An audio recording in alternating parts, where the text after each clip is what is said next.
Dear Helia, we spent most of our day with the civilian ship.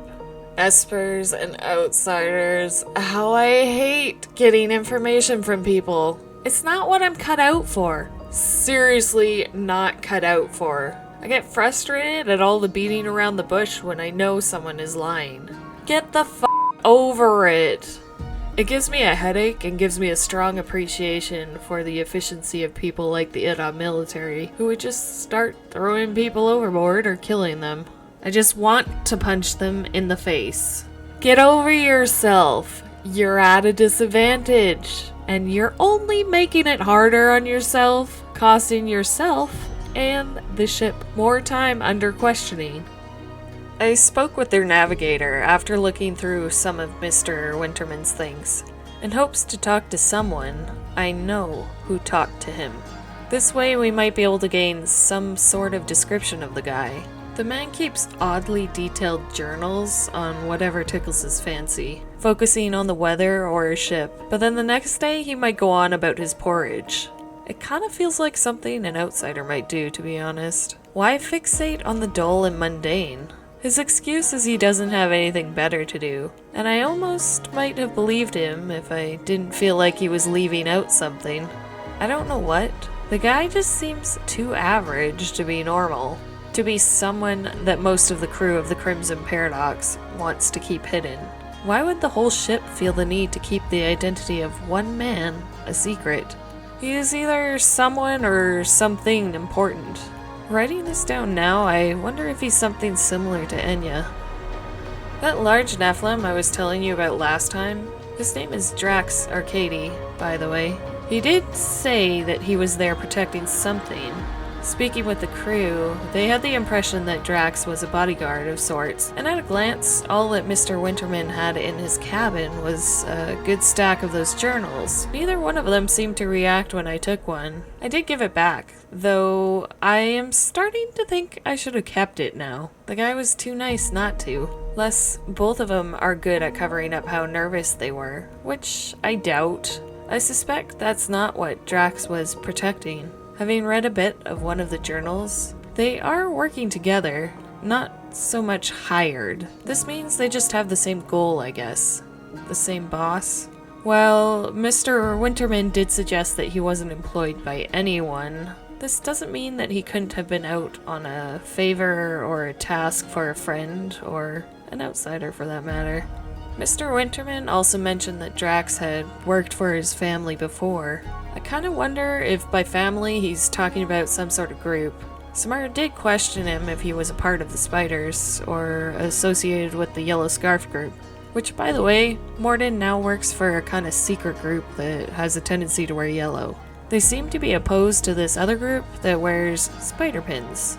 Both are laced into high society in positions that can greatly affect the Atmos as we know it, aka starting and ending wars, if you catch my meaning. I don't even know what Samara was hoping to gain, but she put in the effort of shifting, and when I say shift, I mean literally shape-shifting to another person. I don't really know how she does it, but she can take the form of anyone, I think. I might be unsettled by this if I hadn't been a vault diver. She's done this a few times before, which I'm aware of, and I hesitate to say that I might have been the first of our crew to figure out what she was doing and how. There are many stranger things and much more powerful things out there. From what I can tell, it's magic of sorts. She shifted into Drax after managing to get his clothes. I never asked how she got the Nephilim undressed, and frankly, I don't want to think about it. Between what I could gain from the navigator and what Samara learned from some of the other crew, we did manage to track down Mr. Winterman.